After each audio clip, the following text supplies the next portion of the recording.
With the playoffs, the NFL playoffs here, we're thinking about offense.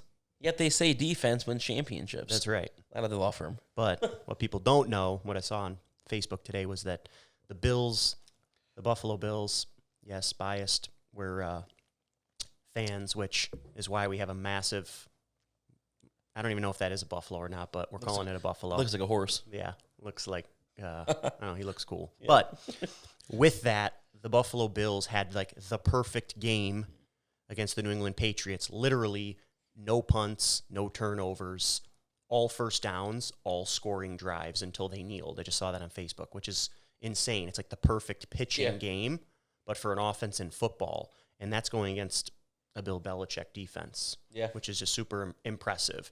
And, you know, how they got there is obviously over, you know, my head. They have a lot of good coaches and whatnot, but we're always talking about offense, playing offense, and what that means in a work setting, an office setting, a corporate setting.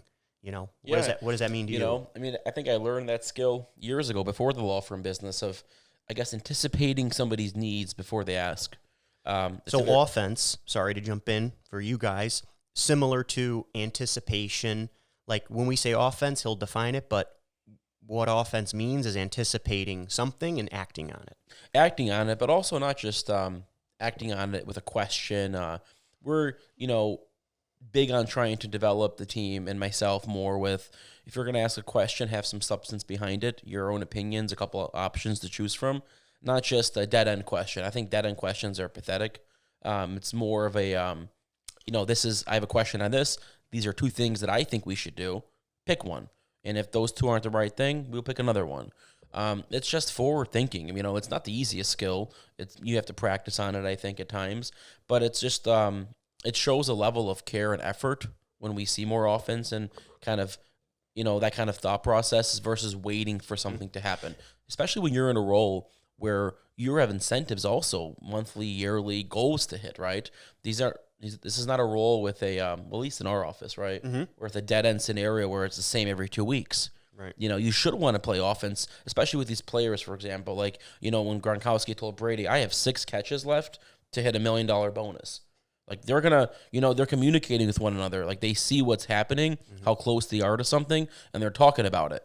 If Gronkowski doesn't say that to Brady might not throw 6 more balls to him or whatever. You know, I need one more. Yeah. Right? Sure. It's just being offensive vocal. communication. You see what I mean? And offense is like having your to-do list going into the next day. That's playing offense, not defense, right? The opposite of this offense is reactionary as opposed to being proactive. Yeah, good point.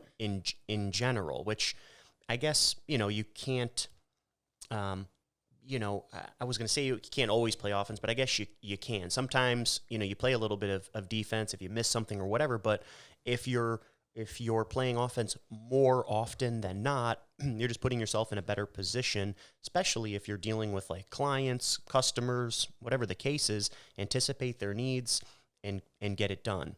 Yeah, I think that's a good point he said with, you know, the to-do list. When I leave work every day, I know the biggest 2 or 3 things I'm going to do the next day, and I even plan for it in the morning. And what that can also create is maybe if you're an anxious person or you have anxiety, there won't be as many surprises the following day if you're more prepared mentally. And I think it's just a good way to come into the day knowing I got this to tackle. You might have a couple other things that come in, but you know the main focus for the day. If something comes in so randomly that adjusts your day, it's got to be a big deal, I think, you know, because if it wasn't planned, then something happened.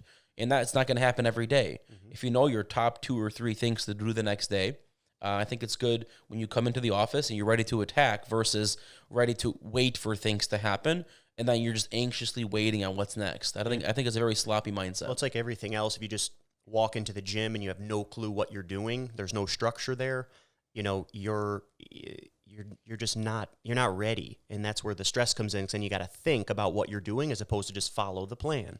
So if you have that offensive mindset of this is what we're going to do, now you're just crossing off tasks as opposed to thinking about the tasks first and then having to cross them off. It's just you're eliminating the step of the thought because it's you've prepared for it.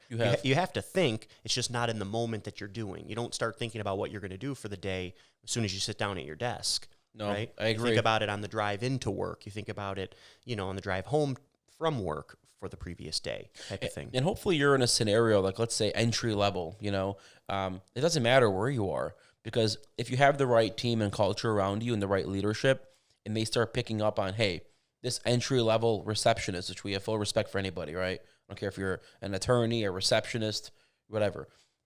If your boss, whatever manager starts seeing this kind of offensive mindset, doors will open, right? Next thing you know, you're being upgraded to maybe a different position, higher pay, more responsibility, more opportunity.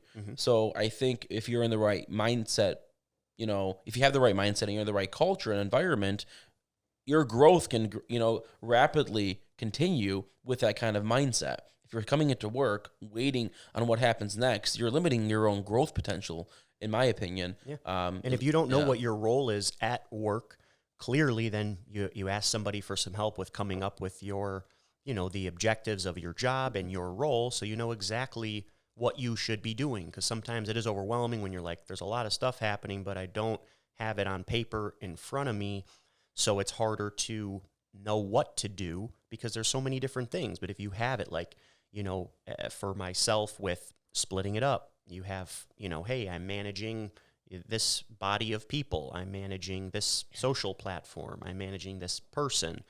And then you're just delegating your time to each of those. So play offense. I think it's a big thing for this year. Our team's going to be focusing on at the law firm, learning to play more offense. And if you don't know how to play offense, ask somebody in the office that you see does really well with playing offense, and they can help you. It's not a immediate switch after one day. It might be a couple weeks, a month to really learn it and get it down. But you'll see how much easier your life will be once you do it. And just, I guess, the best example, at least for me, offense, and it goes back to what David was saying of you learn this younger with, it can be as basic or as simple as the next time you're, out to eat, what offense is because you either have a good server or you have a bad server. The bad server, plays defense and waits for you to ask for everything. The good server anticipates your needs, again, brings you what you need, knows your body language, you're ready to leave, you're thirsty, you need a high chair, there's a mess all over the place, there's plates to clear, that's the most basic, which is why we like or respect even people that are in the service industry because they learn those things just naturally or should be learning those things just from the work experience. 100%. We've had not coworkers, but people that we work with hire some of their best staff from going to a restaurant and seeing how they perform in a high pressure environment, handling 5 or 6 tables, 20 people at the same time, 4 different orders coming in, right? Appetizers, desserts, you have your dinners, and time management with how it goes out. That's a big skill too. It is. I think I have high value in that when it comes to that multitasking kind of mindset process. And we're always looking. When we go out to eat, I'm not just eating. If it's the right server, the right person, I can almost guarantee you we could get him out of there if we wanted to. Just naturally, I think we're more critical of service because that's what we're always talking about ourselves with our business. So when you go elsewhere, it's what you're thinking about. What is that service like? The experience like? I know that, certain businesses with their service and offense like, Apple or Amazon or, a place that you shop that's just so easy to deal with. Most of the time, those businesses are playing offense, anticipating, what you need, delivering it before you have to ask. Right. That's the thing. Yeah. Deliver it before it asks. Before your boss needs something, do it. Before your coworker needs something, do it. It's just like, man, wow, how do they know that's what I needed? And your significant other, you're at home. How many times does your husband or wife ask you to wash dishes? Yeah. Like, what if they never asked and they were just done? Yeah. Wouldn't it be easier? Game changer. Like anything when you're playing offense will make your life easier, but also the people around you easier. Anything you do, right? Anticipating somebody's needs before they have to ask, knowing it's your job will make everyone's life easier. Why do people always have to ask? I don't know. Go Bills. Thanks, guys.